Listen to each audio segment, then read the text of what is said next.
예, 반갑습니다, 여러분. 소개하신 대로 저는 이영현 변호사이고요. 오늘 제가 이제 말씀드린 주제는 이제 보편적 인권 관점에서 본 북한의 인권 실상이고요. 강의 들어가기 앞서서 간단하게 앞에서도 좀 말씀하셨지만 저에 관한 간단한 말씀을 좀 드리고 저는 이제 북한에서 왔어요. 북한에서 태어나서 북한에서 어릴 적에 탈북을 했고 중국에서 한 5년간 그 불법 체류자로 이렇게 떠돌이하면서 막노동도 하면서 지내다가 2002년도에 한국에 왔어요. 그래서 뭐 고등학교, 대학교, 대학원 과정을 마치고 이제 변호사가 이제 됐고요.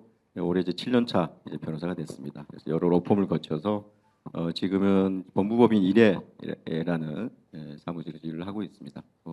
여러 가지 활동들을 많이 하고 있습니다. 그래서 제가 변호사가 된 이유는 북한의 그 참혹한 인권 상황을 좀 개선하는 사람 역할을 좀 하자. 그리고 해외에 나와 있는 북한 탈북민들 그분들의 인권도 개선하고 또 국내에 많은 탈북민들의 여러 가지 법적 인권적 문제들이 있기 때문에 탈북민 출신으로서 그들에게 뭔가 인권을 증진할 수 있는 역할들을 하기 위해서 변호사가 됐고 변호사 된 이후에 관련된 여러 활동들을 좀 하고 있습니다. 그러면 강의를 시작하도록 하겠습니다. 오늘 강의 순서는 뭐 이렇게 진행이 될 것 같습니다. 그 보편적 관점에서 본 북한 인권이잖아요. 근데 북한의 인권의 문제는 그 배경에는 사실 체제, 이념 이런 거에서부터 출발을 해요. 그래서 이거를 좀 말씀을 드려야만 그리고 그 이후에 북한의 어떤 사회 시스템이라든지 이런 것들 좀 말씀을 드려야 인권의 문제로 들어갈 수 있다. 그래서 이런 순서로 좀 말씀을 드리고 그리고 뭐 북한 인권 관련 법제도라든지 인권 정책 이런 것들도 간략히 보고 실태하고 개선 방안 제가 생각하는 개선 방안까지 간략히 좀 말씀을 드리는 순서로 강의를 진행하겠습니다. 자, 먼저 북한 체제와 이념 말씀을 드리겠습니다. 여러분 뭐 아시다시피 북한은 그 사회주의를 표방을 하고 있죠. 그죠? 우리 북한 하면 가장 먼저 떠오르는 게 체제가 사회주의 체제이죠.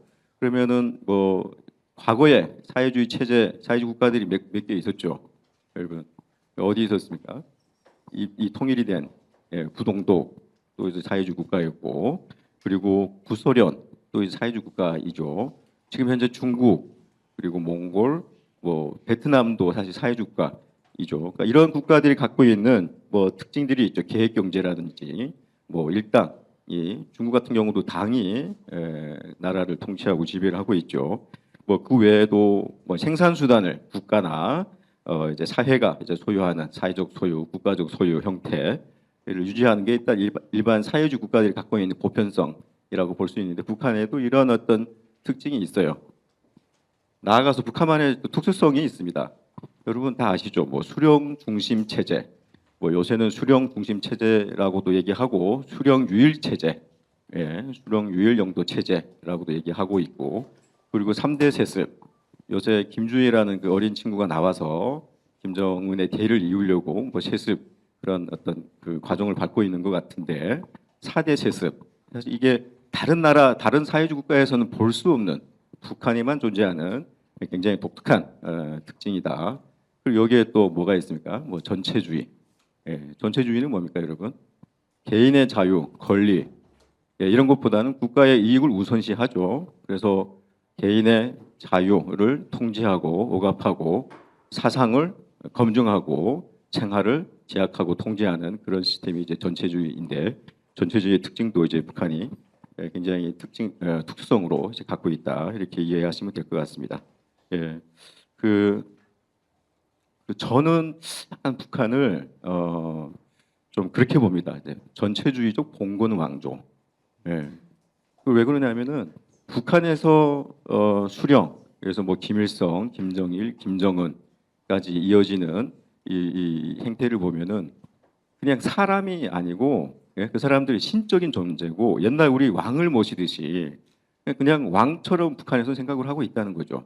그래서 아직 북한은 봉건 사이다.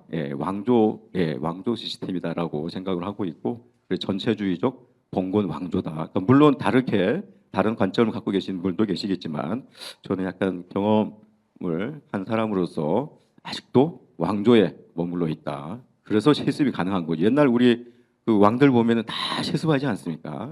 그런 특징들을 봤을 때 봉건 왕조가 아닌가, 전체주의 봉건 왕조다 이런 생각이 듭니다. 그러면 그러면 한 세 가지 특징, 뭐 정치적, 사회적, 경제적 특징을 좀 간략하게 보겠습니다. 여기 통치 이념부터 보겠습니다. 이게 통치 이념이 사실 인권을 더 악화시키는 그런 아주 근본적인 어떤 요인인데, 여러분 주체 사상 많이 들어보셨죠? 주체 사상. 그리고 뭐 그 뒤에 김일성 시대에 주체 사상이 만들어지고, 그 다음에 김정일 시대 때 뭐 성군 사상, 뭐 요새는 김일성, 김정일주의라고 해서 뭔가 이제 이념이 통치 이념이 조금 이제 변화되는 것처럼 형식적으로는 보이지만 실제는 뭐 골자는 핵심은 주체 사상이에요. 주체 사상이 북한의 통치 이념이다. 그러면 여러분 주체 사상이 뭡니까? 여기 이제 북한에서 오신 분들도 몇 분 계시죠. 물론 여기 남한에 계신 분들도 계시고 외국에서 외국인들도 좀 계시는 것 같은데, 혹시 주체 사상을 조금 말씀을 해보실 수 있는 분이 있을까요? 주체 사상. 예. 북에서 오신 분들 좀 계실까요? 혹시 북에서 오셨나요? 예. 조금 이제 이해하시는 걸 한번 말씀을 좀 해보시겠어요? 예. 저희 학교 때 배운 자기운명의주의는 자기 자신이며 자기운명을 책임질 수 있는 것도 자기 자신에게 있다, 뭐 이런 거. 그 뒤에 이제 김일성 뭐 이렇게 연결돼서 하잖아요. 맞습니다. 예. 대부분 너무 정확하게 기억을 하고 계세요. 정확하게 설명하셨고, 그리고 그 다른 탈북민들도 마찬가지입니다. 거기까지는 너무 잘 알아요. 그 뒤가 사실 골자거든요. 핵심이거든요. 주체 사상의 핵심은 그 뒤에 있습니다. 거기까지는 약간 그런 어떤 당연하죠. 내 자신의 내 운명의 주인은 나고 나의 삶을 결정짓는 것도 내가 한다. 그거는 뭐 당연한 거 아닙니까? 그런 어떤 철학적 원리는 다시 당연한 건데, 그 뒤에 우리의 그러니까 인민 대중이죠. 사람의 운명의 주인은 우리인데, 그리고 우리가 역사의 주체로서 또 사회적 존재로서 개척하고 운명을 개척하고 창조해 나가는데, 그런데 누구의 용도를 받아야 된다. 그게 핵심인 거예요. 인민 대중은 사람은 부족하기 때문에, 인민 대중은 우매하고 부족하고 많이 부족하기 때문에 절대적인 지도자 수령의 용도 하에서만 사회적 존재로서 역사적 주체로서 일단 완벽하게 앞으로 나아갈 수 있다. 이게 주체 사상의 이제 핵심인 거죠. 그래서 여기서 수령은 누굽니까? 그러면 수령은 결국엔 김일성, 그리고 나중에는 김정은 대대로 이제 세습하면서 그 김씨 집안이 대대로 그 수령의 위치에 있는 것이죠. 그래서 북한에서는 이 주체 사상의 핵심이 인민 대중은 우매하다. 수령이 절대적이고 완벽하고 한치의 오점도 없다라고 보는 거예요. 그래서 그 수령의 지도, 용도를 받아야만 인민 대중이 제대로 역사의 주체로서 운명 개척에 나갈 수 있다. 이게 사실 주체 사상이에요. 주체 사상이고, 이 주체 사상이 결국에는 1인 독재, 수령 1인 독재를 완성하는 이제 근거가 되는 거예요. 그게 있기 때문에 수령이 절대적으로 필요하고, 그 수령은 김씨 100개월 동안 할 수 있다라고 해서 1인 독재, 세습 3대 세습, 4대 세습까지 가능한 그런 어떤 베이스가 근거가 된 거예요. 자, 그러면 그다음에 정치 규범. 어쨌든 정치를 하면서 또 어떤 규범이 필요한 거예요. 여기 보시면 당의 유일 용도 체계 확립의 10대 원칙. 들어보세요. 북한에서 오신 분들 당연히 헌법은 몰라도 이건 다 압니다. 왜 그렇죠? 우리나라 대한민국의 법 체계는 어떻게 되어 있습니까? 헌법이 최정점에 있죠. 최상위 규범이 헌법이에요. 그 밑에 법률이 있고 뭐 시행적 규칙이 있고 뭐 그렇지 않습니까? 근데 북한에도 헌법이 있을까요, 없을까요? 있습니다. 뭐 수많은 법률도 있고, 제가 그 우리 이사장님도 계시지만 뭐 사실 저도 이제 북한에서 넘어온 그 이제 많은 어떤 뭐 문서들이라든지 이런 것들도 이제 보고 그리고 법률들 뭐 쭉 찾아봤는데 상당히 법률이 많더라고요. 예, 상당히 국정원에서 확보하고 있는 북한에서 만든 최근까지 업데이트된 법률이 상당히 많고요. 그리고 상당히 잘 되어 있습니다. 예, 그리고 헌법 보면은요 일반 자유민주주의 어떤 그 가치 체제를 유지하고 있는 국가들 못지않게 거의 완벽하게 되어 있을 정도예요. 그러니까 물론 뭐 그 지도자 수령 이런 것들은 앞에 있지만 기본권 관해서 기본권 이런 거에 관해서 규정한 거는 완벽해요. 그대로 준수만 하고 잘 지켜만 나가면 정말 완벽한데 지킬 수가 없죠. 북한에서는. 예, 어쨌든 예, 헌법 위에 당의 유효용도 체계 10대 원칙이라고 우리 표현을 하는데 10대 원칙이 있고 그리고 또 그 위에 당 규약이 있고 막 이렇습니다. 그리고 그 위에 또 뭐가 있을까요? 북한은 법 체계를 봤을 때 예, 북한에서 오신 분들은 다 아니까 예, 우리 한국에 계시는 예, 당의 유효용도 10대 원칙 그리고 또 당 규약 그 위에 뭐가 있을까요? 최상위 규범이 또 있어요. 예, 맞습니다. 예, 김일성 교시, 김정일 말씀, 김정은 명령. 그러니까 요새는 김일성이 죽고 김정일이 죽었기 때문에 뭐 교시 말씀 이렇게 안 하고 유훈이라고 이제 많이 하죠. 예. 사람의 말, 예, 사람의 말이 헌법 위에 있고 이런 것 위에 있는 거예요. 예. 그런 나라입니다. 그래서 제가 말씀드리는 게 앞에서도 왕이나 그런 왕의 옛날 왕의 말은 뭐그 하늘이 내렸다고 얘기하고 하늘이 하는 말처럼 저희가 받아들이고 그렇게 믿었던 것처럼 어쨌든 북한은 봉건 왕조다 아직은 이렇게 생각을 하고 있고 어쨌든 정치 규범이 이렇게 10대 원칙이 있어요. 이게 결국에는 수령에 대한 충성, 예? 충성을 강요하게 만드는 예, 근거 규범이고 이거에 근거해서 어떤 그 3대 세습이라든지 1인 독재라든지 이런 것들이 결국에는 공고화될 수도 있었다. 이렇게 이해하시면 되겠습니다. 예. 다음은 이제 경제적 특징을 좀 간단히 보겠습니다. 그 일단 앞에서도 말씀드렸지만 이제 사회주의를 표방하고 있으니까 어떻습니까? 그 생산 수단은 이제 국가나 협동 단체가 이제 소유를 하게 되어 있죠. 예, 그리고 국가는 어떻습니까? 나중에 그거를 이제 주민들에게 이제 배분하는 그런 어떤 사회주의 계획 경제 이런 시스템을 이제 갖고 있죠. 예, 그러다 보니까 개인들에게 뭐 소유 이런 개념이 있을까요, 없을까요?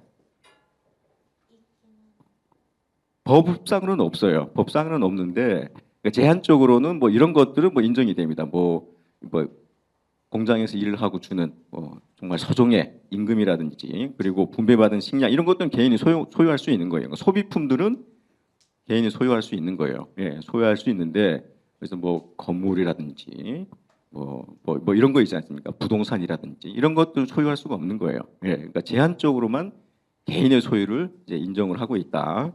예, 이해를 하시면 되겠고 그리고 북한은 중앙 집권 어떤 경제 시스템을 갖고 있죠. 그래서 위에서 모든 걸 다 결정을 하고 그 계획 경제, 중앙 집권의 어떤 경제 시스템에 따라서 국가가 운영이 되고 경제가 운영이 되는 건데 그 여러분 아시다시피 90년대 들어서면서 북한의 경제가 아예 무너졌어요. 그죠? 소위 이제 북한에서 얘기하는 고난의 행군 이 시작되면서부터 그 전부터 경제 시스템이 완전 이제 박살이 났죠. 그죠? 그래서 고난의 행군 때 수많은 북한 주민들이 죽고 또 수십만의 탈북민들이 발생을 하고 그래서 90년대 이후에는 이런 시스템이 작동이 안 돼요. 예, 거의 작동이 안 됩니다. 예, 작동이 안 되고 또 북한이라는 사회가 앞에서 말씀드렸지만 사회주의 경제잖아요. 사회주의는 사회주의 계획 경제는 자본주의 요소가 들어갈 수가 없어요. 그죠? 예, 아예 배치되는 요소기 때문에 사회주의 요소가 들어갈 수가 없는데 경제가 무너지면서 뭐가 생겼습니까, 여러분?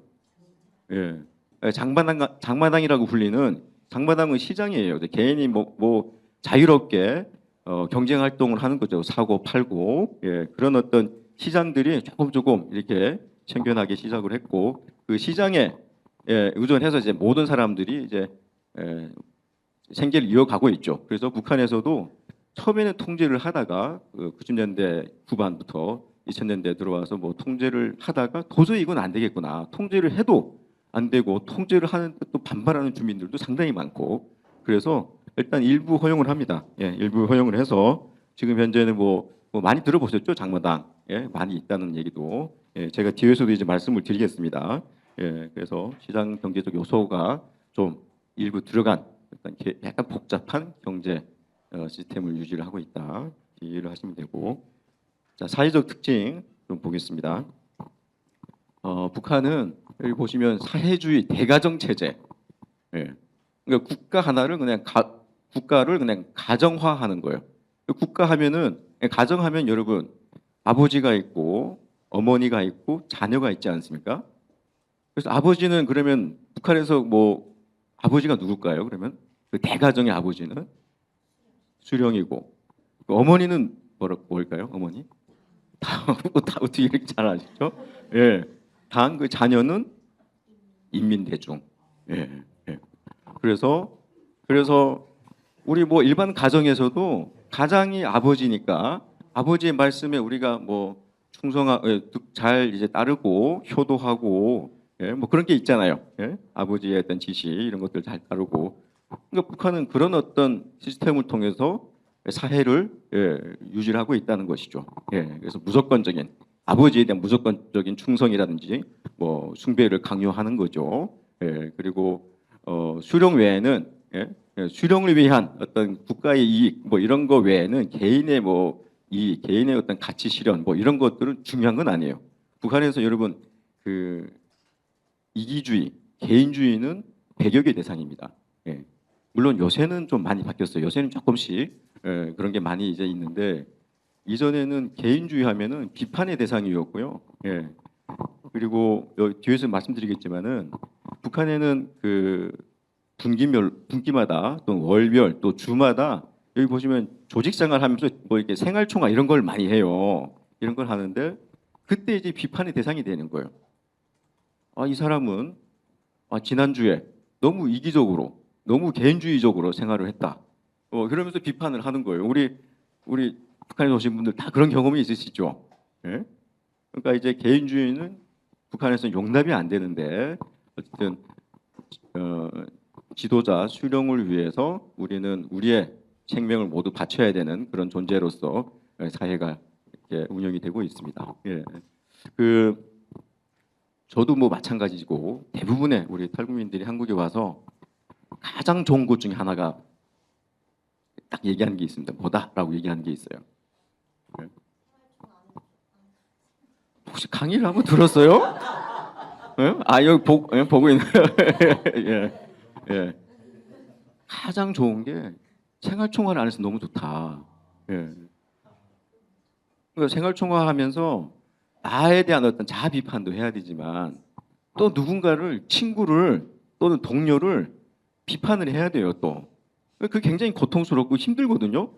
난 잘못한 게 없는 것 같은데 자꾸 이제 억지로 뭔가 만들어야 되고 또 잘못한 친구가 잘못한 것도 없는데 뭐 잘못을 하나 뭐 이제 만들어야 되는 거예요. 예? 만들어서 하기 싫어도 해야 돼요 무조건.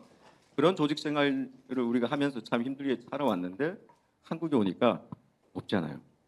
그러니까 너무 좋다. 특히 황정엽 선생도 그분도 뭐 북한에서 이렇게 사실 주체사상 이론을 그분이 거의 뭐 마무리하신 분인데 그분도 어디 강연 다니시면서 하시는 말씀이 가장 좋은 것 중에 생활총화가 없으면 너무 좋다 이런 얘기를 늘 하고 다니셨다고 그러더라고요. 그만큼 이런 조직생활, 집단생활 이런 것들 통해서 북한 사회는 사람을 통제하고 감시하고 관리하고 그렇게 해왔다. 이런 것들이 뭐 거의 뭐 일상으로 이렇게 이런 삶을 살아왔다라고 이제 이해하시면 되겠고요. 자, 그리고 다음으로 그러면 김정은 시대 이전과 이후 한번 보시면 뭐 앞에서도 말씀드렸지만 이제 사회주의 국가들이 여러 나라들이 있었죠. 그래서 80년대 말부터 하나하나 이제 붕괴되기 시작했습니다. 자유민주주의 국가로 이제 뭐 체제 전환하고 그리고 뭐 독일 같은 경우는 뭐 통일도 되고 또 이제 고난의 행군, 경제가 아예 파탄 나고 수많은 사람들이 길거리로 예? 나와서 헤매고 다니고 예? 한 300만 명이 자살을 했다고 그러죠. 예, 사실 저도 저희 가족들 많은 분들이 자살을 했습니다. 자살을 했고, 예, 저도 사실 탈북하기 전까지 예, 굉장히 뭐 굶주린 상태에서 있다가 도저히 안 되겠다 싶어서 이제 중국으로 나왔는데 며칠 더 있었으면 저도 아마 굶어 죽었을 거예요. 북한에서 예, 그런 굉장히 더 이상 생존하기 어려운 그런 상황이 이제 90년대 중반부터 이제 시작이 됐죠. 예. 그럼에도 불구하고 북한이 계속 이제 체제는 계속 유지해요. 예, 유지하고 어쨌든 뭐 그리고 그러다 2000년대 이후에 뭐 대외적으로도 뭐 그때 누구죠? 저기 미국의 그 부시가 이제 악의 축 이러면서 북한에 대한 어떤 뭐 제재도 시작하고 그래서 국제사회에서도 굉장히 뭐 고립되고 그런 위기 가운데서도 계속 어떻게든 이 체제를 유지를 한 거예요. 예. 우리식 사회주의 이런 것들을 고수하면서 계속 체제를 유지를 해왔고 사실 저도 탈북할 때 북한이 이제 곧 무너지겠지라는 생각을 갖고 생각을 갖고 이제 나왔는데 그리고 무너지겠지 시간이 지나면서 무너지겠지 했는데 지금 제가 탈북한 지도 이제 제가 97년도에 나왔는데 상당히 오래됐잖아요. 아직까지 좀 체제가 유지되는 거 보면은 참 신기하기도 하고 좀 연구 대상이긴 합니다. 근데 어쨌든 아직도 북한이 우리식 사회주의, 과거의 어떤 사회주의 국가들과 다른 우리만의 어떤 노선을 갖고 우리의 어떤 시스템을 유지를 해 가겠다라는 어떤 그런 이념 하나로 아직도 이제 유지를 하고 있습니다. 자 그리고 이제 김일성이 이제 90년대 죽고 김정일이 죽고 그 다음에 김정은이가 이제 등장을 하죠. 등장하면서 어떻습니까? 이제 경제 핵 병진 노선 뭐 이런 것들 이제 표방을 하죠. 이제 핵은 뭡니까? 북한 체제 유지를 위한 유일한 수단인 거예요. 이 핵이 없으면 북한은 지금 뭐 트럼프한테도 막 약간 뭐 트럼프 만나자고 하는데도 안 만나주고 어떤 중국하고도 그렇고 러시아하고도 그렇고 굉장히 대등한 입장에 있는 거는 핵이기 때문에 그런 거예요. 핵이 없으면 북한이 이미 무너졌습니다. 그러니까 가장 체제를 지킬 수 있는 고수할 수 있는 가장 유일한 무기가 핵이기 때문에 핵은 계속 발전시켜 나가자. 그리고 김정은이 들어와서 딱 보니까 이 경제가 무너지면 이것도 체제의 위협이 되겠다라는 인식을 한 것 같아요. 그래서 처음에는 경제하고 물론 이게 형식적인 걸 수는 있겠지만 주민들에게 보여주기 수도 있겠지만 어쨌든 경제도 조금 챙겨야 되겠다. 그래서 핵 경제 병진 노선을 주장을 하고 해왔죠. 그러면서 핵 무력을 강화하고 그리고 2017년 그 뒤에 핵 무력을 완성하고 우리는 이미 핵을 보유한 국가다라고 전 세계적으로 선언을 해요. 그리고 핵 보유한다 하라는 어떤 그 법제화도 이제 2000년대 들어와서 하죠. 핵 무력화를 우리가 완성했다. 그리고 어떻게 우리가 이 핵을 사용할지에 대한 그런 어떤 방법부터 시작해서 목적 그리고 언제 뭐 물론 뭐 그런 얘기도 있습니다. 뭐 최후적으로 외세가 우리를 침공하면 우리는 최후적으로 핵을 사용하겠다. 뭐 이런 그런 어떤 그 방법까지도 법으로 다 규정을 했어요. 그래서 핵을 법제화했고 최근에 트럼프가 거의 제가 기억하기로는 최초로 그 전까지는 뭐 핵이 있다라고 인정을 안 했는데 최근에 트럼프가 북한이 핵 보유국이다. 그거를 인정을 하더라고요. 그러니까 미국이 인정했다는 것은 뭐 근거 없는 얘기는 아닐 것 같고 실제로 핵이 이제는 완성이 된 것 같다. 저도 사실 북한에서 핵 법제화하고 핵 완성했다라고 했을 때 저는 사실 안 믿었어요. 워낙 북한이 이제 뻥을 많이 치니까 없어도 있다 그러고 요만해도 뭐 이만큼 부풀리고 이런 게 있거든요. 그래야 북한 주민들한테도 홍보가 되는 거예요. 우리는 핵이 없어도 핵이 있다라고 하면 북한 주민이 동요를 안 하지 않습니까? 사회주의 체제 고수하기 위해서 나름대로 노력을 할 거 아닙니까? 핵도 없다 그러면은 북한 주민들이 이거 끝났네 이렇게 되니까 북한 주민들에게 우리는 핵이 있다라고 뻥치는 게 아닐까라는 생각을 좀 계속 하고 있었는데 트럼프가 최근에 그런 얘기를 하는 거 보고 이제는 이건 기정사실일 수도 있겠다. 라는 생각을 하고 좀 굉장히 유심히 좀 보고 있습니다. 예. 그리고 그 뒤에도 뭐 사회주의 건설, 뭐 전면적 부흥 발전 뭐 이런 목표로 하여튼 여러 가지 정책들 만들고 이렇게 뭐 경제나 경제 발전이나 이런 것들 하려고 북한에서는 뭐 하고는 있죠. 그리고 코로나 이후라든지 이런 어떤 상황을 거치면서 북한의 경제는 그럼에도 불구하고 굉장히 악화되고 있고 최근에 작년인가요? 작년에 38선을 통해서 탈북한 군인이 있습니다. 네, 근데 그 친구가 이제 조용히 이렇게 지냈는데 그 친구의 증언에 따르면 자기가 시장에 나가 보면 상당히 많은 사람들이 굶주려 있고 그리고 죽어 있는 사람 시체들이 권한의 행군 때 상당히 많았거든요. 근데 지금 그런 상황이 재현이 되고 있다. 오히려 어떤 사람들은 권한의 행군 때보다 더 힘들다. 이런 얘기를 한다는 거예요. 그 시체 위를 사람이 이렇게 뛰어다니고 건너뛰고 막 그런 것도 자기가 목격을 했고 그리고 권한의 행군 때도 수많은 군인들이 영양실조, 영양실 걸려서 뭐 저희가 북한에서 뭐 강한 영양실조 뭐 이런 얘기를 했었는데 요새 그렇게 군인들 중에 영양실 걸린 분들이 많다고 그러더라고요. 그만큼 경제가 상당히 안 좋다. 경제 상황이 굉장히 안 좋다. 그리고 최근에는 또 어떻습니까? 이제 북한, 중국, 러시아 뭐 이렇게 해서 뭐 군사의 어떤 관계를 좀 더 강화하고 경제적으로 좀 뭔가 여러 가지 협력도 하고 지원도 받고 있지 않습니까? 북한이 러시아로 지금 15,000명인가요? 군인들을 이제 파병을 하고 그 대가로 이제 뭐 아마 외화벌이나 이런 것들 좀 받은 것 같고 뭐 여러 가지 지원도 좀 받은 것 같은데 그렇게 해서 좀 김정은 체제가 조금 좀 유지되는데 일정 부분 기여를 하고 있는 것 같고 하여튼 이런 김정은 이후에 이런 상황이 계속 되고 있습니다. 여러분들도 뭐 뉴스나 이런 걸 통해서 이제 잘 아시겠지만 어쨌든 계속 북한이 꺼져가는 불을 자꾸 옆에 있는 중국이나 러시아나 이런 나라들이 자꾸 좀 살려주는 그런 어떤 상황에 와 있다 이렇게 생각을 하고요.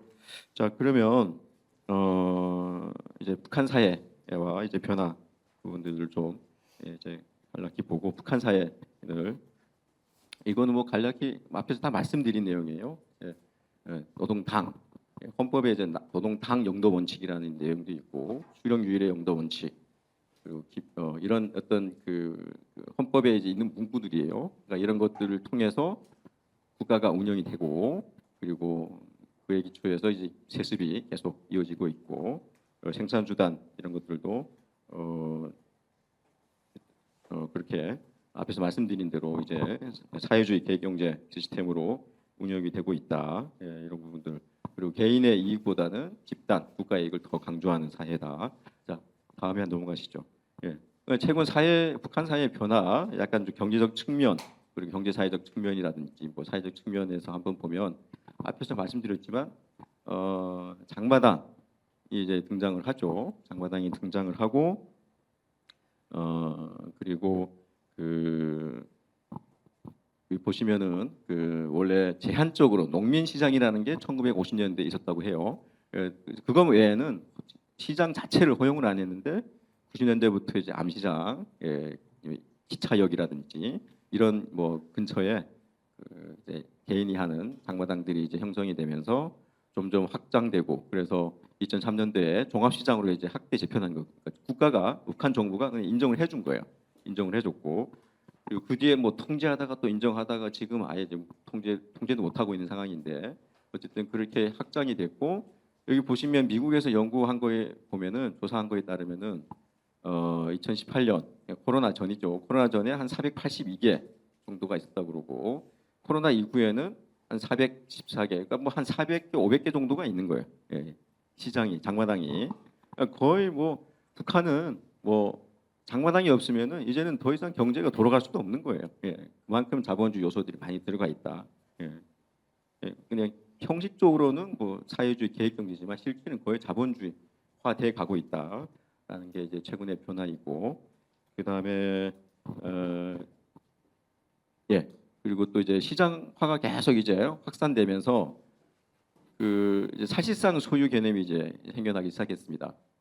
뭐 지금 현재도 법적으로나 이게 인정이 되지는 않아요. 그렇지만 어쨌든 그 내가 번 거, 내가 소유한 것들은 내 거다라는 그런 사실상 소유를 뭔가 다들 인정하고 있고, 그래서 정부도 그걸 묵인하고 있는 상황인 것 같고, 그러니까 이런 어떤 사실상 개념이 등장한 데는 이렇게 돈주라는 사람들이 북한에서 요새 상당히 많은데, 이 사람들이 뭐 사업을 하면 개인 사업 이런 걸 하면서 돈을 많이 축적을 한 거예요. 축적하다가 나중에는 이거를 처음에 개인 어떤 조그마한 보따리 장사를 하다가 규모가 좀 커지면서 뭐 기업소 또는 국가하고 이제 결탁해서 뭐 큰 비즈니스를 한다든지, 그리고 수익을 서로 나눠 갖는다든지, 뭐 이런 구조로 굉장히 비즈니스가 커져요. 커져 갖고 정부에서도 이게 이런 어떤 돈주들, 신흥 자본가들이 너무 우후죽순으로 생겨나고 그 사람들을 위해서 북한 경제가 돌아가기 때문에 이거를 그냥 잡을 수만 없겠다. 그래서 이거를 좀 음지에서 양지를 끌어내오자라고 해서 북한에서 기업소법을 만듭니다. 기업이라는 건 뭡니까, 여러분? 기업이라는 건 영리를 추구하는 조직이잖아요. 북한에서 그런 게 인정이 안 돼. 영리를 추구하는 자본주의적 요소, 기업소를 이제 인정하겠다. 그래서 기업소법을 만듭니다. 우리나라의 어떤 회사법 같은 그런 것들을 이제 만든 거예요. 만들어서 돈주들이 좀 편하게 일을 할 수 있는 환경을 만들어주고, 그리고 외국의 어떤 뭐 투자자들도 좀 투자도 하고, 그리고 우리나라 그 북한의 돈주들도 좀 투자를 좀 합법화해서 수익도 가져갈 수 있는 그런 어떤 법적 제도를 북한에서 만들었습니다. 그래서 요새는 하여튼 사실상의 소유 개념이 이제 거의 뭐 많이 있고, 그렇습니다. 그리고 그 여러분 북한에서 그 뭐 주택이라든지 부동산 이런 것들은 제가 앞에서 말씀드렸지만 소유가 안 된다고 했잖아요.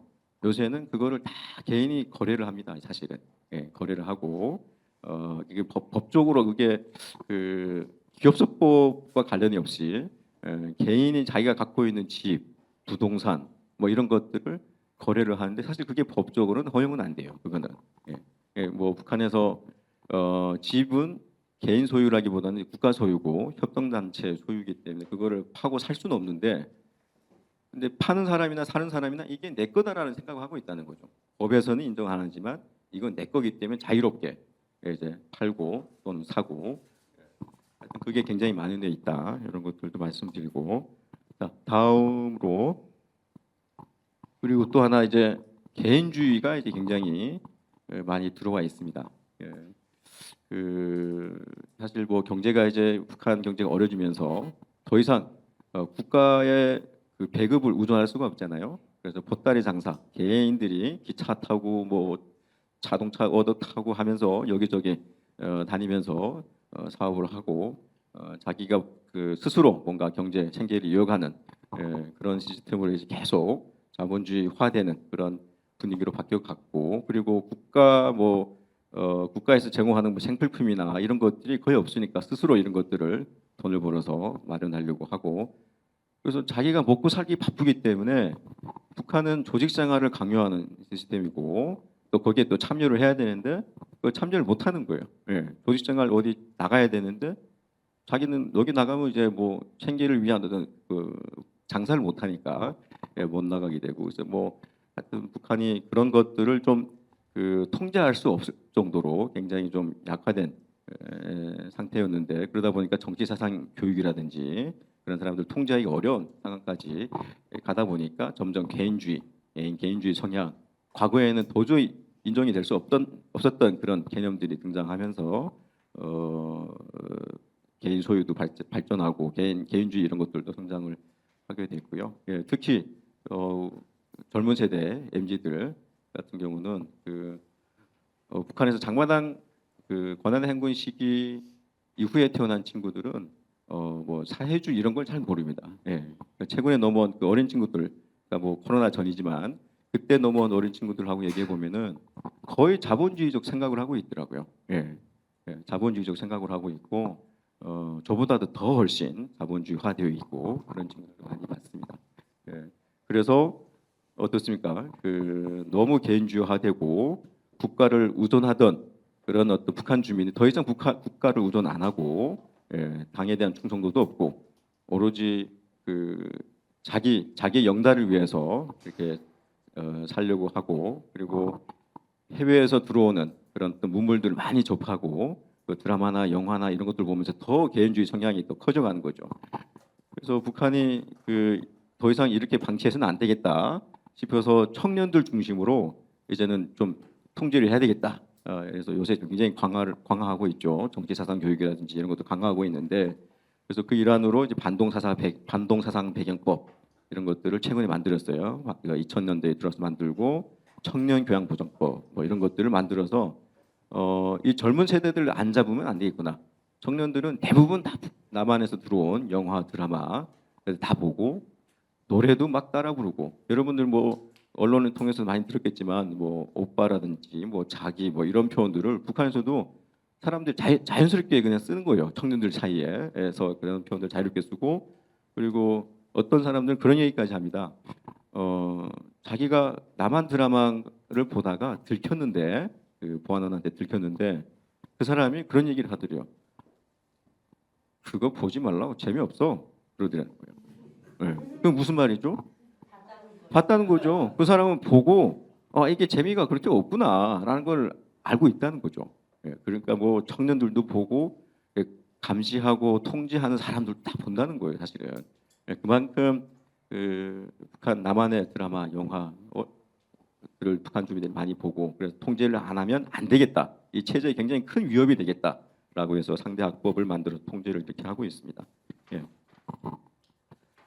주민들의 일상화 이런 것들은 앞에서 뭐 좀 말씀드린 내용들인데 어쨌든 조직 생활 이런 것들 좀 할 수밖에 없는 시스템이다 이런 것들 좀 이건 넘어가시죠. 예 그리고 의식주 이런 것들 앞에서 다 말씀을 드렸어요. 예 다 말씀을 드렸고 저기 다시 이제 주택 같은 경우는 이제 과거에는 국가가 다 만들어서 배정을 하고 그리고 작은 어떤 사용료 같은 것들을 지불하는 그런 구조였는데 요새는 개인들이 자기가 집을 짓고 뭐 팔기도 하고 사기도 하고 뭐 이런 개인 간의 주택 매매 그리고 요새는 뭐 아파트를 돈주들이 신흥자본가들이 아파트를 크게 이제 지어서 그러니까 다 결탁을 하는 거죠. 뭐 국가기관 뭐 간부들하고 어떤 기업소들 이런 데하고 다 결탁을 해서 아파트를 건설해서 그걸 수익을 나눠 갖는다든지 이런 구조로 사실 많이 이렇게 좀 바뀌어가고 있다. 그리고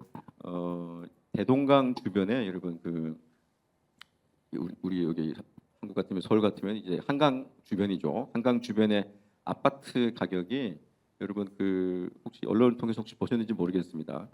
얼마나 할까요? 아파트 한 30평대 아파트가 네. 네. 그러니까 뭐 저희 한국에서도 서울에서도 아파트 하나 이제 장만하는 게 굉장히 꿈이잖아요. 굉장히 어렵고 비싸고 북한도 아파트가 굉장히 비쌉니다. 예. 한 저기 2018년, 2019년도에 대동강 주변의 아파트가 40만 불이면 얼마죠? 5억, 5억 정도 되잖아요. 예. 서울에서 우리 5억짜리 아파트 장만하는 것도 얼마나 어렵습니까? 예. 예. 근데 그 아파트들 산다는 거예요. 누군가는 사서 그거를 소유하고 거기서 산다는 거죠. 예. 그만큼 북한도 뭔가 이제 그 자본주의적 요소들이 많이 들어가 있고 또 상상외로 돈이 많은 사람들이 많다는 거죠. 예, 예. 그렇게 좀 많이 이런 이제 좀 북한 사회가 바뀌어가고 있다 이런 것도 말씀드리고 뭐 보건복지 다 무상교육, 무상치료 막 다 이렇지 않습니까? 예.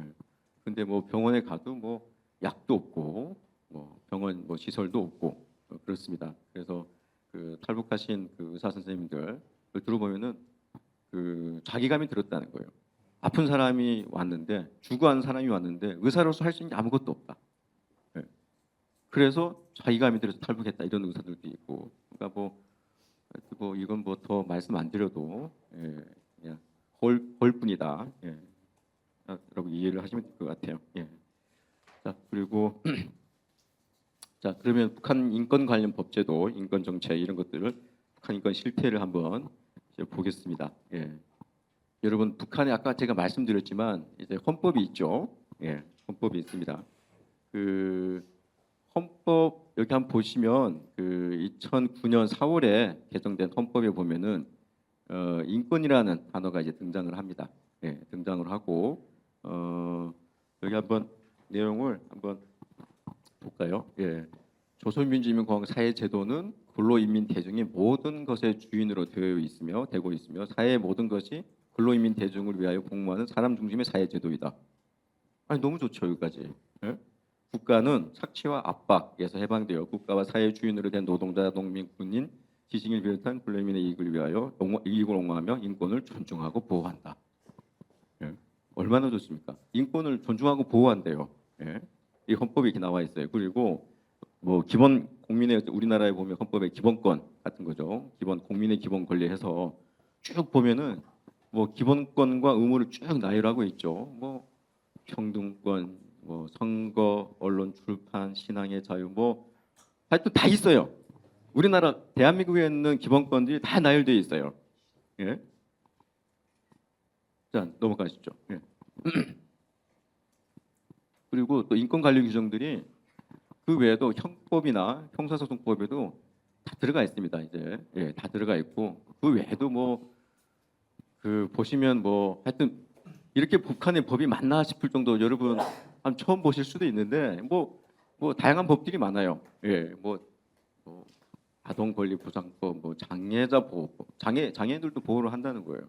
근데 북한에서는 장애인들에 대한 권리 자체가 없습니다. 그러니까 일반 저기 사람들이 인권도 권리도 보장 못 하는데 예, 하여튼 뭐 딱 그럴 뿐이고 하여튼 이런 어떤 좋은 규정들이 많이 있어요. 자 넘어가시죠. 예. 근데 북한이라는 사회는 어떻습니까? 북한의 사회는 그러니까 정치가 이제 위에 있죠. 법 위에 있습니다. 법이라는 것은 그 정치를 위해서 사용되는 그냥 수단에 불과한 거예요. 도구에 불과한 거예요. 그래서 법에 좋은 명문들이 있고 좋은 어떤 권리들이 다 명문화되어 있지만은 그대로 집행을 할 수도 있고 안 할 수도 있는 거예요. 뭐에 따라서 집행할 수도 있고 안 할 수도 있나요? 정치적 목적에 따라서 자기들한테 필요하면 법을 적용하고 자기들한테 정치적 목적을 위해서는 이게 불리하겠다 그러면 법을 적용 안 하는 거예요. 예. 그게 이제 북한의 이제 법인 거죠. 예. 모든 게 정치에 정착되어 있고 당의 영도를 따라야 되는 거예요. 수령의 어떤 그 지시, 명령 이런 거에 따라야 되는 거예요. 예. 그래서 법으로서의 어떤 고유한 기능들을 수행하기 어려운 게 이제 북한 사회다. 예. 그래서 법치주의 성격도 사실 뭐 굉장히 약화되어 있고 요새는 제가 앞에서도 말씀드렸지만 수많은 법들이 있어요 북한에. 또 최근 들어서 법을 상당히 많이 만들더라고요. 예. 그래서 어떤 전문가들은 형식적 법치주의다 이런 얘기까지 합니다. 예. 그러니까 법이 그렇게 많다는 것은 어쨌든 대한민국도 법이 많지만 모든 요소에 다 법으로 뭔가 다 이렇게 돼 있고 법이 없이는 그러니까 사회가 그러니까 운영이 안 될 정도로 예, 그만큼 법이 하는 역할 기능들이 많기 때문에 법을 만드는데 북한도 최근 들어서 법을 상당히 많이 만들고 있다는 거죠. 예. 근데 어쨌든 모든 법들은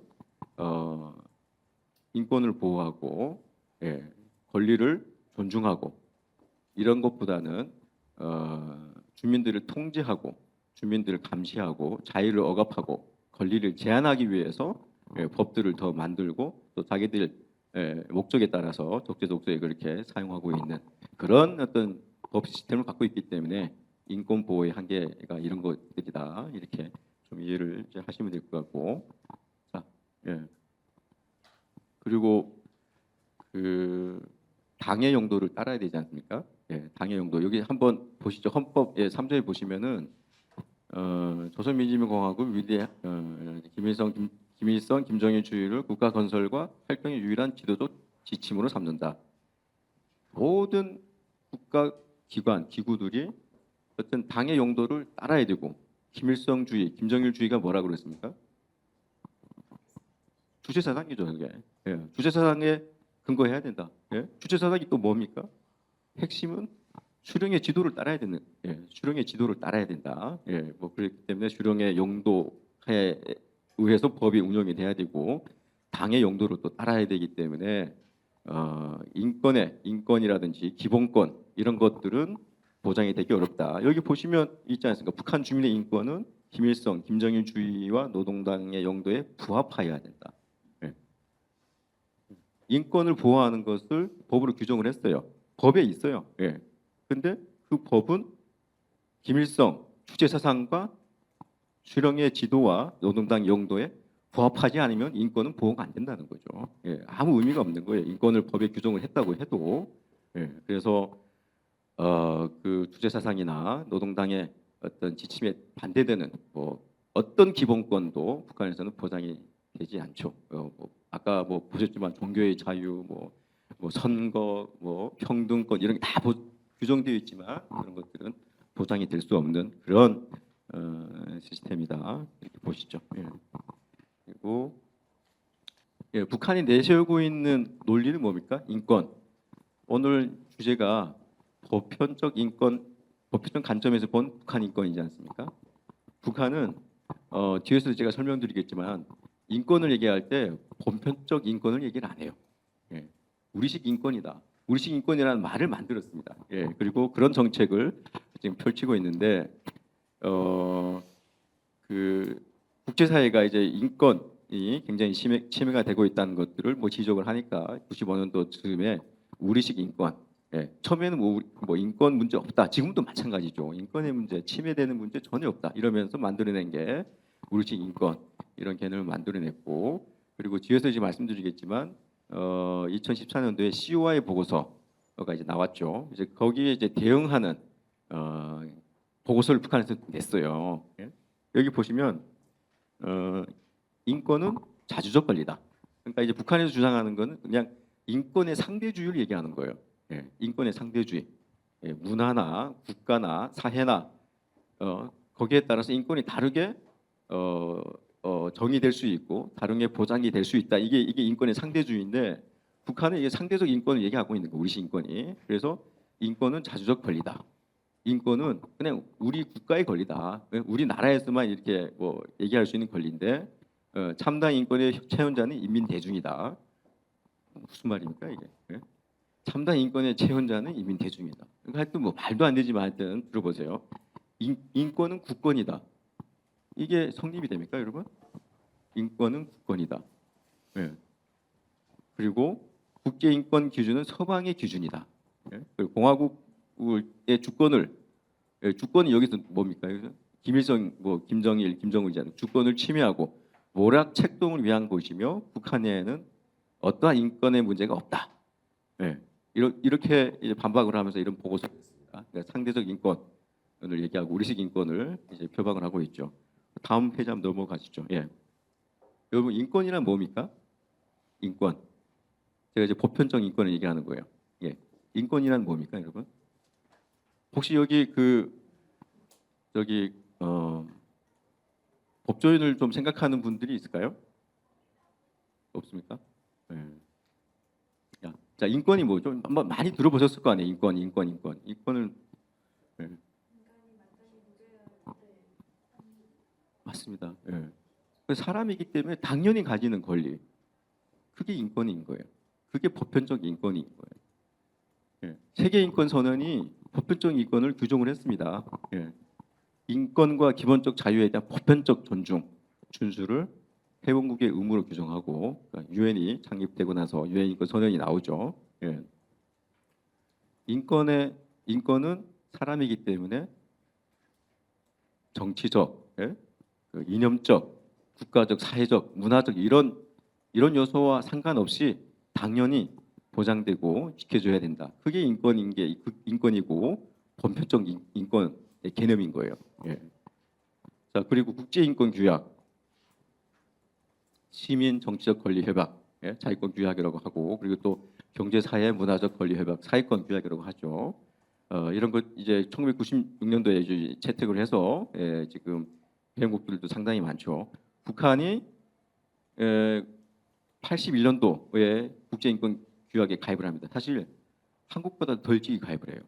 되게 놀랍지만 저 때는 한국도 그 이제 그 유신 시대라고 해야 되나요? 하여튼 그 박정희 시대가 끝나고 이제 전두환 시대에 들어서고 하여튼 그럴 때인 것 같은데 북한이 그때 가입을 한 거예요.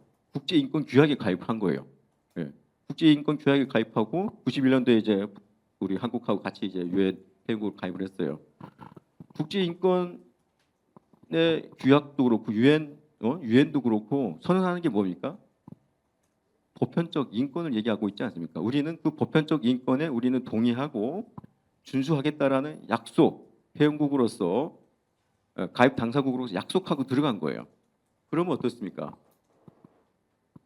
회원국이면 지켜야 되잖아요. 보편적 인권 그 개념에 기초해서 인권을 지키고 보장하고 해야 될 의무가 유엔 회원국으로서 국제인권규약에 가입한 당사국으로서 마땅히 있지 않아요? 그런데 이거랑 배치되게 우리는 보편적 인권을 인정 안 한다. 우리는 우리식 인권이 있다. 상대적 인권은 있다. 이런 얘기를 하는 거. 이거 뭐 너무 논리적으로도 말이 안 되잖아요. 그죠? 논리적으로도 말이 안 되고 이거는 전 세계가 다 알아요. 북한도 알 거예요. 아는데 그 어쨌든 너무 억지를 부리는 거죠. 억지를 부리면서 어쨌든 회원국으로서 국제인권 이제 그 규약에 가입한 당사국으로서 의무를 이행하지도 않고 그래서 북한 주민들의 인권 상황은 점점 악화되고 있다라고 생각을 합니다. 예. 지금 유엔 회원국이 지금 모두 어떻게 한 200개국 됩니까? 지금 190 하여튼 거의 200개국 되지 않습니까? 모든 유엔 회원국들이 다 그래도 인권을 존중해야 될 의무들이 있죠. 북한도 마땅히 유엔 회원국으로서 보편적 인권을 인정하고 그리고 보장을 해야 되는데 사실 말도 안 되는 앞에서 제가 말씀드렸던 우리식 인권 이런 말도 안 되는 논리로 자꾸 인권의 문제를 회피하려고 하고 있습니다. 예. 다음 뭐가 있죠? 예. 자 여기 한번 보시죠. 예. 그 COI 보고서가 2014년에 나오지 않았습니까? 예. 사실 그 전까지는 북한의 인권 문제, 그러니까 보편적, 그러니까 저희가 얘기하는 보편적 인권이에요. 예. 인권의 그 상황이 굉장히 심각하다라는 얘기들이 그 전에 뭐 국제사회에서도 뭐 여러 어떤 자리에서 많이 이제 얘기들이 있었는데 국제적으로 북한이 정말 조직적이고 체계적이고 광범위하게 심각하게 인권을 침해하고 있는데 이거는 국가가 정부가 주도적으로 하고 있다는 것을 최초로 밝힌 국제문서예요. 국제문서 유엔 보고서니까. 예. 그러니까 이거는 국제사회가 다 인정을 한 거예요. 예. 다 인정을 했습니다. 북한 보편적 인권의 어떤 개념에서 봤을 때 북한의 인권 침해가 심각하다. 그러니까 이게 누가 뭐 어떤 뭐 개인이 누구를 침해하는 게 아니라 국가의회에서 조직적으로 침해되고 있다. 그래서 이런 보고서도 나오고 보고서의 말미에 ICC의 제소도 공고를 해요. 예. 그러니까 반인도 범죄, 반인도 범죄가 일어나고 있기 때문에 이거를 ICC의 제소에서 국제형사재판소에서 이거 재판해야 된다. 뭐 이런 어떤 공고도 하고 해서 굉장한 국제적 어떤 그 전환점을 만든 어떤 그 보고서인데요. 여러분 뭐 들어보셨죠? 다 한 번씩은. 예.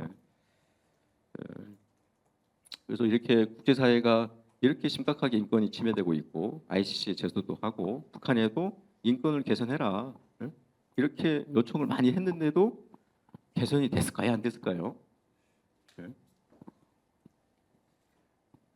넘어가시죠. 지금도 열악합니다. 열악하고 북한 주민의 뭐 인권 이렇게 해서 쭉 있지 않습니까? 이렇게 생명권부터 시작해서 쭉 있는데 이거를 다 제가 말씀드릴 수는 없으니까 시간이 아니니까 그래서 몇 가지만 이렇게 보겠습니다. 앞으로 돌아가서 앞으로 돌아가서 그 여기 있는 보시면 뭐 생명권부터 쭉 시작해서 여기에 제대로 지켜주고 있는 인권 권리가 있을까요? 없을까요? 한번 그래도 이거는 그래도 북한이 이거는 뭐 좀 되는 것 같아 보장이 되는 것 같아라고 보이는 것 그렇게 알고 있는 게 혹시 있을까요? 국제인권규약에 규정하고 있는 모든 권리인데 이게 지켜지고 있는 게 여러분들이 알기에 하나라도 있을까요, 없을까요? 예, 하나도 없습니다. 하나도. 예, 넘어가시죠. 예, 몇 가지만 보겠습니다. 예, 생명권. 예, 예, 자유권 규약의 6조에 보면은 있습니다. 이렇게 모든 인간은 고유한 생명권을 가진다. 예. 그리고 이 권리는 법률구에 보호됐고 어느 누구도 자의적으로 자신의 생명을 박탈당하지 아니한다. 예. 인권 규약들이 이렇게 규정을 하고 있어요. 또 북한이 가입을 했고 앞에서 말씀드린 당사국이기 때문에 보장을 해야 되죠. 보장을 해야 되는데 제대로 안 지켜지죠. 예, 제대로 안 지켜지고 예, 하여튼 넘어가시죠. 예, 넘어가고 여러분 그런 얘기들을 뭐 좀 보셨을 거예요, 들었을 거예요. 뭐 탈북 과정에서 두만강 또는 압록강에서 경비대원이 총으로 탈북하는 사람을 총살해서 죽이는 그런 경우들도 이제 많고 그리고 구금 시설 그리고 여러분 정치범수용소 이런 얘기를 많이 들어보지 않습니까, 그죠? 그런 구금 시설 이런 데서도 공개적으로 비공개적으로 처형 당하기도 하고 그러니까 생명을 박탈당하는 경우가 상당히 많습니다. 예, 상당히 많고 여기 보시면 뭐 체제를 비판하고 지도자에 대한 모독을 하거나 한국행 기도하거나 뭐 종교 활동을 한 사람 뭐 이런 사람들은 뭐 다 대부분 정치범수용소로 보내졌다가 거기서 또 처형되기도 하고 그런 케이스들은 뭐 저희가 뭐 인권 보고서들 뭐 정부에서 발간한 인권 보고서나 대한변협에서 발간한 인권 보고서들 보면은 다 이런 내용들이 있어요. 다 증언들이 있고 예, 그렇습니다. 예. 그래서 생명권이 제대로 보장이 안 되고 있다. 예, 심각하다. 예. 예. 자, 넘어가시고 그다음 사상 표현의 자유 여러분 정보 접근권이라고 이제 얘기를 할 수도 있죠. 예, 김정은 집권 이후에 그 외부로부터 이제 정보 유입이 굉장히 많이 되고 있으니까 그러니까 이거를 통제를 이제 하고 있죠. 예, 통제를 심하게 하고 있어요. 예, 심하게 하고 있고 그 북한의 그러니까 뭐 한국도 정말 IT라든지 IT 디지털 이런 것들이 굉장히 뭐 과학기술이 발전하면서 북한도 그게 좀 발전을 하겠죠. 그러다 보니까 옛날에는 좀 쉽게 그 외부 문물을 언론 뭐 영화나 드라마 이런 것들 쉽게 접하기 어려운 것들을 굉장히 쉽게 접하고 쉽게 또 시청하고 쉽게 보고 물들고 뭐 이런 어떤 과학기술 발전이 북한 안에서도 일어나니까 그렇게 쉽게 접하는데 또 한편으로는 북한 정부가 과학기술을 통해서 또 통제를 많이 하는 거죠. 예. 과학기술이 발전하면 그러니까 양면성이 있는 것 같아요. 예. 인권을 더 침해하는 과학기술을 통해서 인권을 더 침해하는 어떤 그런 걸로 이제 사용되기도 하고 또 어떤 분들은 또 자기 정보 접근권이라든지 이런 것들을 또 쉽게 또 향유할 수 있는 부분들도 있는데 어쨌든 그렇게 정보 접근권들이 이렇게 차단되고 통제되고 있다. 그래서 앞에서도 말씀드렸지만 젊은 층들 특히 MZ들 중심으로 해서 남한의 드라마 문물들을 쉽게 접하고 거기에 굉장히 물들어 있기 때문에 이거를 통제하기 위해서 여러 가지 악법들을 만들었습니다. 뭐 보시면 2019년도에 군중신고법. 예. 그러니까 뭐 뭔가 이상하면 신고를 하라는 거예요. 그리고 신고를 안 하면 신고를 안 한 사람도 처벌하는 거예요. 예. 그리고 2020년에 반동사상문화개혁법. 여기서 반동사상 문화가 뭐죠, 여러분? 반동사상 문화. 예? 반동사상 문화. 남한 문화예요, 남한 문화. 남한의 사상, 남한의 문화가 다 반동사상 문화예요, 다. 예. 그런 것들이 이제 차단하겠다는 거예요. 그거를 보지도 못하게 하고 누구한테 전달도 못하게 하고 예. 그런 법도 만들었고 청년교양법. 이 청년들 잡겠다는 거죠. 청년들을 뭔가 남한화되고 외부 세계에 많이 이렇게 접촉하는 것을 차단하고 통제하겠다. 그래서 뭐 사회주의 어떤 그 인간으로 이제 만들기 위해서 뭐 이렇게 청년교양보존법 이런 것들도 만들고 평양문화보호법, 평양문화보호법. 그러니까 우리 서울은 서울말 보호법 이런 게 없지 않습니까? 예. 근데 북한은 어쨌든 평양어가 평양 말이 표준어기 때문에 평양말을 쓰도록 하자. 왜 그러냐면은 다들 서울말 따라하거든요. 예. 북한 주민들이 북한 청년들이 그냥 자연스럽게 남한 드라마 보다 보니까 자연스럽게 물이 들어서 자연스럽게 서울말을 쓰고 그게 거의 유행이 될 정도로 예. 그래서 그런 것들 남한 드라마 영화 못 보고 그런 말을 서울말을 모르면은 왕따 당할 정도였다고 해요. 그래서 어쨌든 평양 문화를 쓰게 하자, 평양 말을 쓰게 하자, 뭐 그렇게 해서 그걸 만들었습니다. 예. 이렇게 청년들을 통제하고 있고 여기 보시면 뭐 넘어가시죠. 예. 여기 쭉 있죠. 여기 아니 여기 밑줄 친 부분들 한번 보시면 예, 여기 신고할 내용, 뭐 적대 방송이 어디입니까? 저건 이제 남한이니까 적대 방송, 뭐 시청하거나 적지물, 예? 남한의 어떤 그런 어떤 그 전단이나 이런 물품들을 관리, 보호, 뭐 이런 거 보관 이런 거 하고 있으면은 유포시키는 이런 것들 다 처벌하겠다는 거예요. 예. 그러니까 이런 행위들을 하는 사람들 처벌하고, 예, 처벌하고 반동사상문화배격법, 괴뢰 출판물을 비롯한 적대 세력들의 썩어빠진 사상 문화, 예, 우리식이 아닌 온갖 부가 아니라 불건전하고 이색적인 사상 문화, 그러니까 이런 게 다 이제 반동사상 문화인 거예요. 예, 예, 이런 것들을 못하게 하겠다는 거고, 예, 그리고 여기 평양문화보호법 같은 경우 보면은 괴뢰말투 사용죄 그리고 괴뢰말투가 남한 말투잖아요. 이런 것들을 사용하면 이제 처벌하겠다는 거고 이런 말을 유포를 해도 또 처벌하겠다는 거예요. 그래서 북한은 오빠란 말을 이제 연인들이 쓰는 잘 이제 안 쓰긴 하는데 이런 말들을 야 이게 남한에서는 오빠라고 한대 이런 말을 누구한테 알려만 쳐도 처벌한다는 거예요. 예? 그리고 심하게는 사형까지 하겠다. 예? 남한의 문물들을 뭐 어디에 여기 전달하고 다른 사람한테 전파해서 보게 하고 물들게 하면은 이제 심하게는 사형까지 하겠다. 최고형으로. 어마무시한 거죠, 여러분. 여기 한국에서 태어나시고 또 다른 자유국가에서 태어나신 분들 중에 그래서 일본 노래를 우리가 따라 부르고 일본 말을 우리가 따라하고 예? 또 미국 뭐 말을 멋있는 말을 우리가 따라하고 흉내내고 그렇다고 해서 처벌되고 심지어 사형까지 한다는 게 이게 지금 현대 사회에서 지금 말이 됩니까? 상상이 됩니까, 여러분? 예? 말이 안 되잖아요. 정말 말이 안 되는데 하여튼 북한은 그렇게라도 해서 북한 청년들을 통제하겠다는 거예요. 예? 잡겠다는 거예요. 예. 안 그러면 북한의 굉장히 체제에 위협이 된다는 거죠.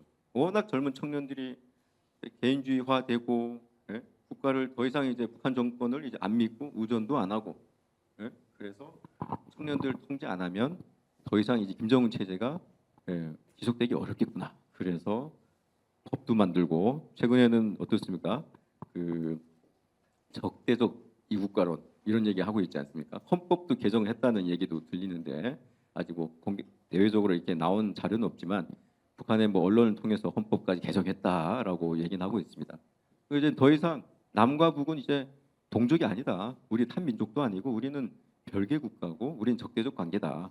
그것도 왜 그러냐면 워낙 이제 젊은 청년들이 남한을 너무 동경하고 예? 남한의 말도 따라할 정도 남한을 너무 좋아하고 예? 그래서 이 사람들 통제 안 하면 안 되겠구나. 그래서 사실 저는 두 국가론을 들고 나왔다 이렇게 생각을 하고 있는데 그 약간 재밌는 말로 북한에서는 그 백두혈통이 그 굉장히 또 중요한 성분이지 않습니까? 예. 그 백두혈통이 굉장히 좀 북한의 어떤 그 체제를 유지하고 있고 잡고 있고 예, 모든 뭐 부귀 영화 이런 것도 많이 누리고 권력도 대대로 이제 세습해서 항유하고 있는데 요새 백두혈통보다 더 약간 선호하는 혈통이 있다고 해요. 예. 예. 예. 백두줄기보다 더 선호하는 줄기가 한라줄기. 예. 한라산 혈통 해갖고요. 우리 한국에 오신 탈북민들이 3만 명이 넘지 않습니까? 그분들이 북한으로 이제 그 돈도 보내고 돈도 송금을 하고 그래서 가족들이 북한에서 또 나름 또 잘 살고 그러다 보니까 옛날에는 백두혈통에 시집장가 가는 게 굉장히 꿈이고 예? 그게 그 선호한 결혼 상대로 가장 선호하는 사람들이 백두혈통이었고 뭐 이랬는데 요새는 그 한라산 뿌리, 한라산 줄기에 그 집안에 시집장가 가는 걸 선호한다는 거예요. 예, 그 정도로 이제 남한을 동경하는 거예요. 예, 동경하고 그리고 또 돈을 그 송금을 상당히 많이 하지 않습니까? 우리 탈북민들이 그 조사를 최근에도 뭐 한 거 보니까 그 한 사람당 평균 1년에 한 3,400만 원 정도, 3,400만 원 정도를 북한에 송금한다는 거예요. 예, 송금하고 있고 그게 단위가 100억이 넘는 거예요, 1년에. 예, 100억이 넘는 돈들이 북한에 들어가고 북한에 들어가면 그 돈들이 엄청나게 큰 돈이고 북한의 어떤 내수로 또 사람들이 돌아가면서 먹고 살고 그렇기 때문에 그 이 남한에 나와 있는 한국에 나와 있는 우리 탈북민들이 굉장히 북한에 큰 영향을 미치고 있고 그리고 북한 주민의 생각을 바꾸고 있고 또 북한 주민들도 그런 것들 눈으로 보니까 그래서 아 남한을 더 동경할 수밖에 없고 그렇게 되는 거죠. 그래서 어쨌든 이거를 차단해야 되겠다. 자꾸 이제 백두산 뿌리만 찾아야 되고 백두산 줄기만 찾아야 되는데 더 이상 한라산 이런 얘기 못하게 하려고 이런 것들 만든 거죠. 자, 다음에 뭐죠? 그래서 그 영상 하나 아마 뉴스나 이런 거 통해서 보셨을 거예요. 그 남한의 드라마, 영화 이런 걸 봤다고 공개 처형한 뉴스입니다. 한번 보시죠, 이거를. 뉴스브리핑 더보기 뉴벨 더 시간입니다. 북한에선 주민 통제를 강화하기 위해서 공개 처형을 실시하는 걸로 알려져 있죠. 매년 처형 인원이 10여 명 정도였다고 합니다. 그런데 코로나19 종식 선언 후 지난 1년간 공개 처형 인원이 크게 늘어서 100명이 넘는 사망자가 발생한 걸로 파악된다는 외신 보도가 나왔습니다. 그제 도쿄신문은 북한 내부 관계자 증언을 토대로 북한은 코로나19 종식 이후 인적 교류가 늘자 공개 처형을 확대했다고 밝혔습니다. 이 관계자는 지난 8월에 중국과 국경이 맞닿은 해상 비행장에서 2만 명의 주민이 집결한 가운데 남성 7명과 여성 2명이 총살됐다고 밝혔습니다. 이들은 북한 당국이 보유한 소 2,000마리를 부정한 방법으로 산 뒤 식육 처리 후 팔아넘긴 혐의를 받았습니다. 특히 최근엔 10대 청소년이 공개 처형된 사례도 있는 걸로 전해졌는데 남한의 드라마와 음악을 보고 듣고 친구에게 유포했다는 이유에서였습니다. 북한에선 이렇게 1년간 100명이 넘는 사람이 처형당한 걸로 전해지는 가운데 이 공개 처형을 확대해 주민 공포심을 부추겨 통제를 강화하고 한류 확산을 방지하는 걸로 보인다는 분석이 나옵니다. 실제로 처형 네, 여기까지 하시죠. 네. 실제로 그 법에 근거해서 남한의 드라마, 영화를 보면 보고 또 유포를 시키면 진짜 처형까지 하고 나이 불문하는 거예요. 어려도 그냥 정치검증도 보내고 처형하고 있는 게 북한의 이제 실상이다, 인권의 실상이다. 자, 요 식량권은 뭐 말은 안 하겠습니다. 당연히 보장이 안 되고 있죠. 그 전에 보시면은 2024년에 3년에 이제 목선 타고 넘어온 그 가족들 있지 않습니까? 그분들도 이제 증언을 하고 있죠. 식량난이 굉장히 심각하다. 심지어 인육을 먹는다. 인육 사람 고기를 먹는다는 거예요. 사람을 잡아서 먹는다는 거예요. 그런 얘기들이 들린다는 거예요. 그리고 저희가 제가 북한에 있을 때도 그런 얘기들이 있었어요. 사람을 이렇게 잡아먹는다 이런 얘기들도 많이 있었거든요. 지금도 여전하다는 거죠. 지금도 그만큼 식량난은 심각하다라고 이제 말씀드리고요. 자, 그리고 시간 넘어가시죠. 자, 그냥 몇 가지만 제가 좀 생각하는 거를 좀 말씀을 드리고 마무리하겠습니다. 일단 북한의 이제 취약계층을 좀 먼저 우선적으로 좀 지원을 했으면 좋겠다, 인도적 지원을 했으면 좋겠다라고 생각을 합니다. 정부가 좀 바뀌고 그러긴 했지만 어쨌든 인도적 지원, 그러니까 정말 취약계층에 대한 인도적 지원은 정치 상황이나 군사적 상황 이런 거랑 좀 다르게 별개로 취급을 해서 어떤 상황에 있더라도 아이들, 노약자들 그런 사람들을 사실 좀 지원을 하는 게 맞다. 그래서 우리 정부도 지원을 하겠다라는 의지는 표명을 했죠. 늘 표명을 하고 있고. 근데 실질적인 방안은 아직 없고 물론 북한이 거부해요. 우리 정부는 보내겠다, 받아라 했는데 북한은 싫다, 안 받겠다 이런 입장이어서 사실 어렵긴 하지만 어쨌든 그런 것들을 좀 좀 했으면 좋겠다. 이제 취약계층들 좀 인도적 차원에서 지원하는 그런 노력들을 좀 했으면 좋겠고, 다음으로 인권재단, 여러분 북한 인권재단 이제 많이 들어보셨죠?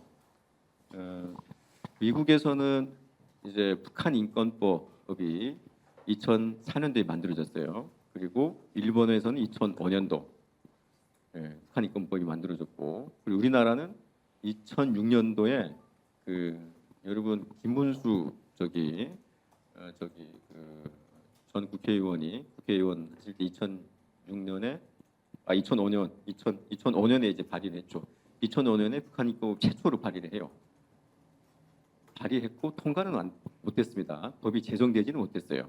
그리고 2005년에 북한 인권법이 발의가 돼서 그게 여기 보시겠지만 2016년도에 국회를 통과합니다. 국회를 통과할 때도 여야 반대가 없었어요. 모두가 만장일치로 해서 북한 인권법을 통과시키자. 북한의 인권 상황이 너무 안 좋으니까 이제 우리가 이 북한 인권을 만들고 북한 인권 개선을 위해서 정부 차원에서 노력을 하자라고 법을 만들었어요. 그리고 북한 인권법의 가장 핵심이 북한 인권 재단이에요. 북한 인권 재단이 출범이 돼야 그래야 북한 인권 어떤 상황 이런 것들도 우리가 연구 조사도 하고 개선 방안들 찾고 어떻게 북한 인권을 실질적으로 개선할지에 대한 어떤 방안도 찾고 또 그 방안에 따라서 실행도 하고 이렇게 하는 건데 지금 2016년도에 법이 제정됐고 그러면 올해 지금 몇 년입니까 지금 9년? 9년 동안 지금 인권재단이 안 만들어지고 있어요.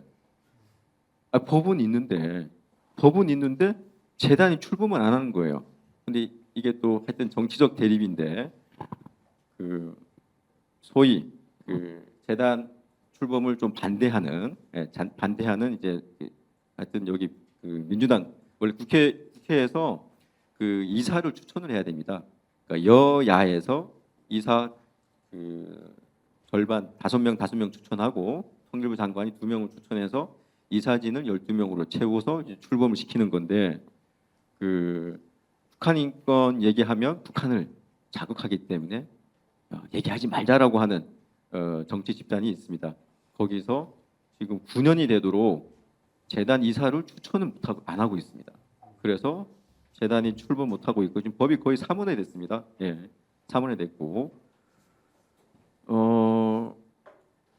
그래서 이게 여러 가지 문제가 있기 때문에 우리 시민단체 애들에서 이거 관련해서 뭐 소송도 진행하고 많이 있어요. 소송도 진행하고 그래서 국회의장이 일단 추천을 해야 되지 않습니까? 국회에서 추천을 해야 되니까 국회의장 상대로 이제 소송도 했어요. 이렇게 인권재단 이사를 추천을 해야 되는데 안 하는 거는 부작위 위법이다. 해야 될 의무가 있는 기관이 그거를 안 할 때는 이제 부작위라고 하고 부작위 하는 것 자체가 이제 법 위반이다. 그래서 부작위 위법이라고 하는데 그 부작위 위법을 확인하는 소송을 이제 했는데 법원에서 항소심에서 받아들여졌어요. 법원에서도 보니까 국회가 인권재단 이사 추천을 안 하는 게 그건 부작위 위법이 맞다라고 인정을 했어요. 법원에서 인정을 했어요. 근데 국회의장이 또 상고를 했어요. 또 상고를 해갖고 지금 대부분이 지금 심리 중인데 하여튼 결론이 어떻게 나올지는 모르겠습니다. 그냥 뭐 재단 이사 추천하고 재단 출범시키고 하면 되는 건데 법에 따라서 법에 근거해서 하면 되는 건데 법을 지금 대한민국 국회가 자기들이 만든 법인데 그 법을 안 지키는 거예요. 그러면 안 되죠. 그러니까 인권이라는 특히 북한 인권이라는 이 단어를 개념을 약간 정치적으로 뭔가 생각을 하기 때문에 그렇다는 거죠. 인권이 인류 보편적 가치다라는 생각을 하면 민주당에서 협조를 안 할 이유가 없는 거예요. 저는 그렇게 생각합니다. 북한 인권을 그냥 전 세계 우리 유엔에서 인정하고 세계 인권 선언에서 인정하는 보편적 가치다라는 개념을 안 갖고 있는 것 같아요. 그래서 하여튼 무시하고 있고 인권재단 출범도 지금 방해하고 가로막고 있습니다. 자, 그래서 저는 어쨌든 빨리 인권재단이 출범을 하고 그리고 북한 인권 개선을 위한 다양한 어떤 사업들을 할 수 있도록 정부가 적극적으로 지원을 해야 된다라고 생각을 하고 우리 헌법에도 보면은 국가는 국민 보호 의무가 있습니다. 예, 국가가 국민을 보호한다는 국가 보호 의무가 있는데 국민 보호 의무가 있는데 북한 주민들도 우리 헌법상 우리 헌법 해석상 대법원도 마찬가지고 대한민국 국민이에요. 예, 그렇기 때문에 물론 실효적 지배까지는 우리가 북한을 실효적 지배를 못 하고 있기 때문에 여러 가지 제약이 있지만 최소한 정부가 해야 되는 것들은 해야 되는데 그게 사실 저는 인권재단 출범인데 그거를 지금 안 하고 있는 것은 국가가 직무유기를 하고 있는 거다 이렇게 생각을 하고 빨리 재단이 좀 만들어졌으면 좋겠다. 그리고 뭐 채찍과 당권 이런 것들 좀 말씀을 좀 드리면 저는 북한 인권을 개선을 하기 위해서는 다양한 다각적인 측면에서 노력을 해야 된다라고 생각을 합니다. 북한 정부, 북한 정권을 압박하고 여기 뭐 네이밍 앤 쉐이밍도 있지만은 어쨌든 거론을 해서 당신들이 인권을 침해하고 있지 않느냐, 당신들이 인권을 보장해야 될 주체로서 당신들이 잘 법을 준수해서 하면 되는데 왜 인권을 안 지키냐 이런 공개적인 이런 노력들도 해야 되고 또 가끔은 또 약간 좀 이렇게 살살 얼려서 인권 좀 보장해줘 이렇게도 좀 할 필요도 있겠다. 그래서 약간 좀 가끔은 당근도 살짝 필요하고 가끔은 매도 필요하다. 이런 것들도 좀 병행했으면 좋겠다. 하나만 해서는 안 된다. 하나만 해서는 안 된다. 그래서 다각적으로 노력을 해야 된다. 개선을 위해서 이런 말씀을 드리고 그리고 이제 국제사회가 그러니까 이게 인권이라는 문제는 특히 북한 인권의 문제는 북한만의 문제도 아니고 또 우리 남한만의 문제도 아닙니다. 앞에서 제가 뭐라고 말씀드렸죠? 인류 보편적 가치다. 우리 한반도의 평화, 한반도의 통일 그리고 세계 평화, 인류 평화를 위해서 인권의 가치가 보장이 되고 향상되어야 되기 때문에 우리는 남한만이 아니라 북한만이 아니라 전 세계 어떤 자유 시민들이 함께 북한 인권 개선을 위해서 이 인류의 문제거든요.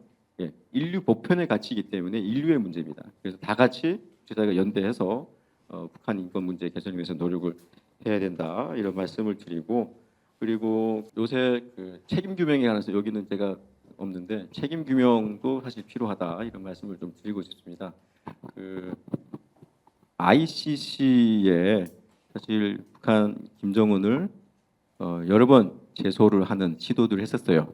근데 그 ICC에 관할이 되는 어떤 여러 세 가지 요건이 있습니다. 세 가지 요건이 있는데 ICC에서는 그 관할이 북한은 그 관할이 아니다라고 해서 지금까지 계속 뭐 각하하고 뭐 그 기각하고 막 그랬어요. 그래서 어쨌든 좀 여러모로 좀 아쉬웠는데 최근에 여러분 그 ICC가 푸틴에 대해서 체포영장을 발부했습니다. 전쟁 범죄.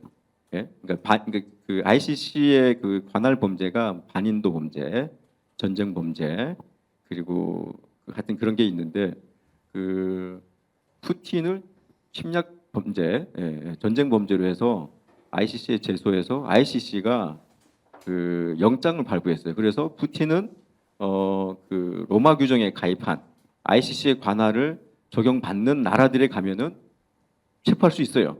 체포해서 ICC로 송환을 해서 재판을 할 수 있습니다. 두테르테 여러분, 필리핀의 두테르테.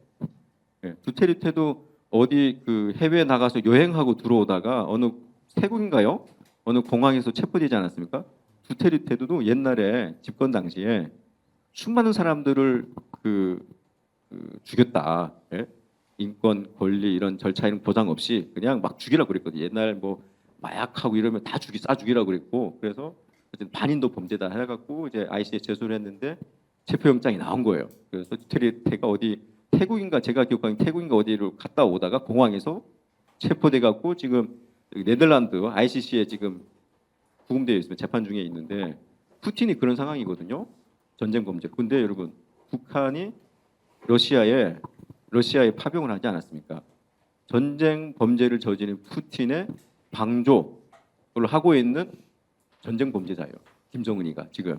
그래서 ICC의 논리대로라면은 김정은을 푸틴처럼 할 수 있는 거예요. 예, 전쟁 범죄자로 저기 체포영장 발부할 수 있는 적기다. 그래서 이전에 ICC의 제2대 그 재판소 소장을 하셨던 그 윤상현 소장님이신가요? 정상현 소장님께서 얼마 전에도 그런 말씀하셨어요. 그 지금 적기다. ICC에 김정은을 제소할 수 있는 푸틴의 전쟁 범죄 방조범 공범으로 해서 지금 제소할 수 있는 적기니까 이걸 해야 된다 이런 얘기 하셨는데 어쨌든 ICC에 제소할 수 있는 그런 방안들도 좀 찾아봐야 된다. 예, 라고 이제 말씀을 드리고 예, 그리고 북한 인권 개선하는데 정보 접근권이 굉장히 중요하다. 예, 그러니까 북한에 있는 주민들이 내가 인권이 침해당하는 거를 모르는 분들이 상당히 많아요. 인권의 개념도 저는 사실 몰랐고 대부분 탈북민들이 다 몰라요. 예, 내가 인권을 침해당하면서도 예, 침해당하면서도 내 인권이 침해당하는지를 모르는 거예요. 인권 의식 자체가 없어서. 그래서 어쨌든 그거는 이제 정보가 다 통제되어 있고 차단되어 있기 때문에 예, 그렇기 때문에 어쨌든 북한에 정보를 자꾸 유입을 해야 된다. 그래서 북한 주민들의 의식을 바꾸는 그러한 노력들을 많이 해야 된다. 그래서 이것도 굉장히 정보 유입도 필요하다. 근데 최근에 현 정부가 그 한 50년 넘게 해오던 대북 심리 방송 이런 거 다 중단했어요. 예, 북한을 향해서 뭔가 정보를 놓고 뭐 풍선 날리고 이런 거 하는 거를 다 못하게 하고 있어요. 법으로 다 금지시키고 북한 주민들이 외부 정보를 접할 수 있는 기회가 다 차단된 거예요. 예.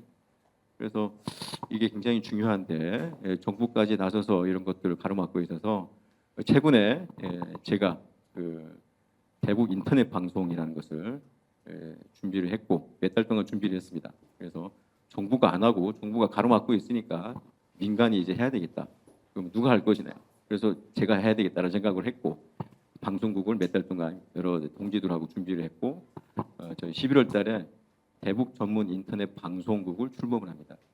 예, 그래서 일단 지금 당장 뭐 여러분 아시지만은 북한 빼고는 다 인터넷이 되잖아요. 전 세계 아프리카도 되고 뭐 동남아도 되고 다 인터넷이 있는데 북한만 안 되지 않습니까?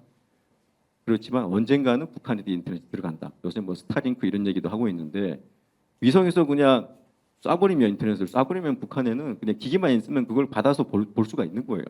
그런 세상이 곧 올 거다라는 생각을 하고 있고 그래서 선제적으로 우리가 좀 대비를 하자라는 생각들을 많이 했고 일단은 지금 당장은 북한에 인터넷이 없기 때문에 해외에 나와 있는 북한 주민들 한 30만 명으로 추산을 합니다. 30만 명으로 추산을 하는데 뭐 물론 코로나 전이긴 하지만 최근에 상황이 조금 바뀌었을 수도 있겠는데 30만 명의 북한 주민들, 유학생들, 외교관들, 뭐 외화벌이 이런 한 사람들 뭐 많이 있지 않습니까? 그 사람들 핸드폰이 있고 인터넷이 되거든요. 물론 감시 감독도 있지만 다 찾아봐요.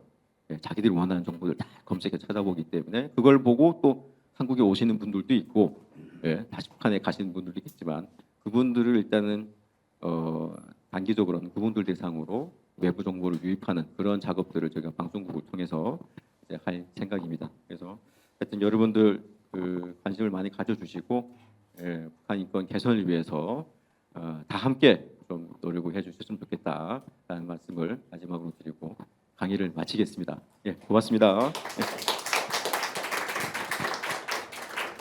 질의응답 시간인데 짧게 한 분만 받겠습니다. 없으면 네. 그 실제 그 생활 총화가